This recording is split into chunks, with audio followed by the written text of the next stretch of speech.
Olá! E aí, você sabe como surgiu a profissão de professor? É uma profissão, né, que é de grande importância para a sociedade, apesar de atualmente ela não ser tão valorizada como deveria, né? O professor hoje ele não tem o respeito que deveria ter, não é gratificado da forma que deveria ser, mas continua sendo uma profissão que dá origem a todas as outras profissões.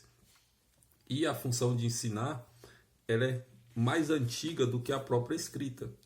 Então, porque antigamente as pessoas ensinavam, passavam seus conhecimentos através da oralidade, uma conversa, e isso tinha a função de repassar aqueles conhecimentos, né, que eles achavam mais relevantes, né, de maior importância. Como o pai ensinava o filho a caçar, ensinava a guerrear, a mãe ensinava a filha a cuidar da casa, a cuidar do marido. Então isso era uma forma de conhecimentos, conhecimentos que eram eles achavam de grande importância na época. E o conhecimento era passado através da oralidade e da imitação. Então essa forma é muito antiga. E como que começou a ser formalizado nessa profissão? Começou lá no Antigo Egito, né, com a profissão do escriba, né, função do escriba, que era preservada pela constituição de escolas reais.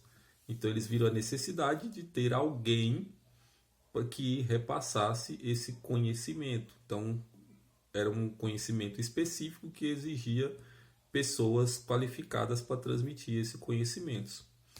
E também tinha os espartanos, que iniciava o ensinamento das crianças aos 7 anos de idade e tinha como função o aprimoramento das habilidades físicas, manter os homens prontos para a guerra e as mulheres aptas para gerar crianças saudáveis. Então, cada criança era mantida por um tutor.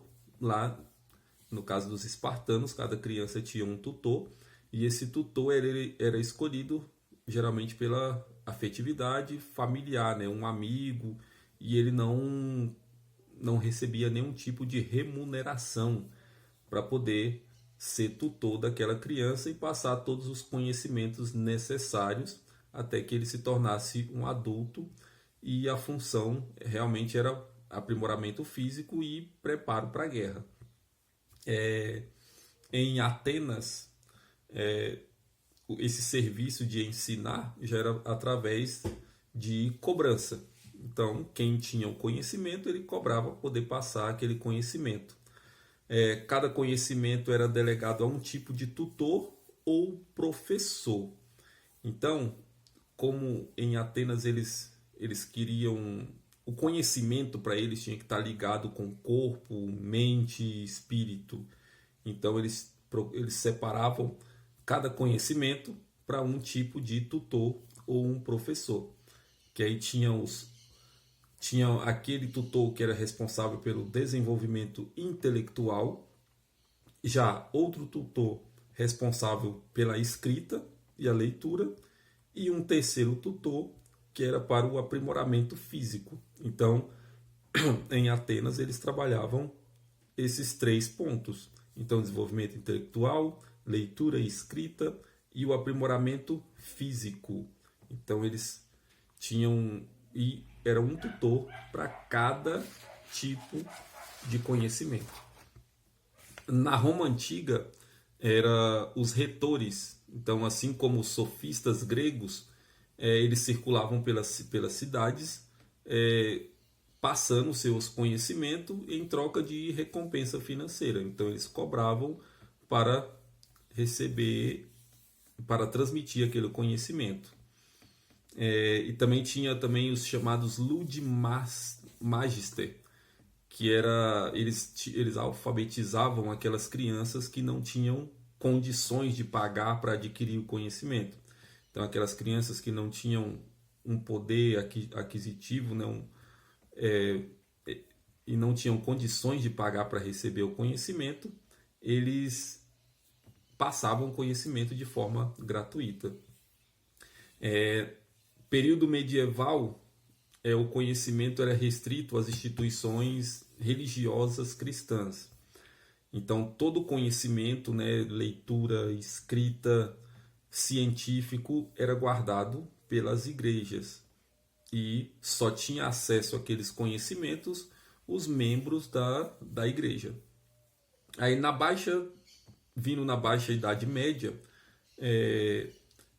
veio construir, né, constituir as primeiras universidades, que até o século XIX não havia curso para formar professor. Então, até o século XIX, tinha as universidades, porém, nenhum curso era voltado para a formação de professores.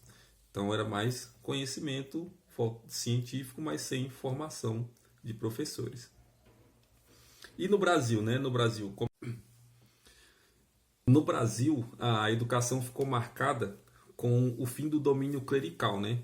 Que após o Marquês de Pombal ter expulsado os jesuítas, né, da colônia, e aí a própria coroa passou a designar quem poderia ensinar, né? Quem poderia exercer as funções pedagógicas.